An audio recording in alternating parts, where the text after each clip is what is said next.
this.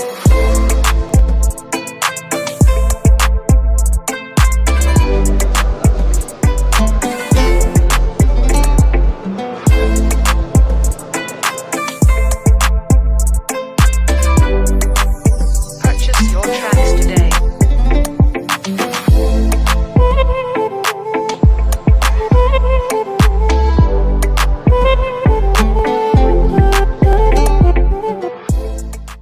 Peshawar کے باچا خان مرکز میں آرٹ و پینٹنگ کے نمائش کا انعقاد کیا گیا، جس میں خیبر پختونخوا کے مختلف جامعات سے تعلق رکھنے والے طلباء و طالبات نے حصہ لیا۔ طلباء نے کینوس پر مختلف رنگ بکھیرتے ہوئے اپنے فن کا مظاہرہ کیا۔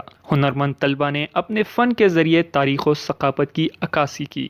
پینٹنگ ہمارا شوق ہے اور بہت زیادہ شوق ہے، اور پینٹنگ میرا سبجیکٹ ہے۔ آگے کیلیگرافی بھی کرتا ہوں اور ساتھ ساتھ یہ بھی سیکھ رہا ہوں، اور ساتھ کچھ ایسی اسکیچنگ وغیرہ ہو وہ بھی کرتے ہیں ہم، کوئی آرڈر وغیرہ مل جائے تو وہ بھی کرتے ہیں۔ مجھے بچپن سے ہی ڈرائنگ کا بہت زیادہ شوق تھا، اور میں خود شیف تھا آرٹسٹ ہوں میں، اور آج میں اپنی کچھ پینٹنگ کی ایگزیبیشن کے لیے یہاں پر لائی ہوں، جو کہ ابھی ڈسپلے ہو جائے گی۔ آرٹ کو سیکھنے کے لیے ضروری نہیں کہ ہم لوگ ایجوکیشن حاصل کرتے ہیں، اس کے لیے انٹرسٹ کی ضرورت ہوتی ہے۔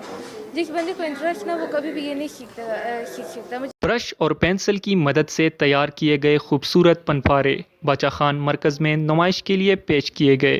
تقریب میں بہترین کارکردگی دکھانے والے طلباء کو انعامات بھی دیے جائیں گے۔ ابھی کمپٹیشن شروع ہے، 3-3.5 گھنٹے ہم ان کو ٹائم دیتے ہیں، اس میں یہ کمپٹیشن ہو جاتی ہے، پھر ایک 4 ممبرز کی جیوری ہے، اس پہ جیوری ہو جاتی ہے، فرسٹ سیکنڈ تھرڈ کو پرائزز دی جاتی ہے۔ تو ایک اوپن کمپٹیشن ہے، اس میں میڈیم کے حوالے سے ہم نے کوئی خدغن نہیں رکھا ہوا ہے، اس میں پینسل سے بھی بندہ کام کر سکتا ہے، کچھ اسٹوڈنٹس جو ہے وہ پینسل سے کام کر رہے ہیں، کچھ واٹر کلر میں کر رہے ہیں، کچھ آئل میں کر رہے ہیں۔ تقریب کا مقصد طلباء کے ہنر کو سامنے لانے کے لیے ایک پلیٹ فارم مہیا کرنا تھا۔ سید فرحان شاہ، پختونخوا ریڈیو، مردان۔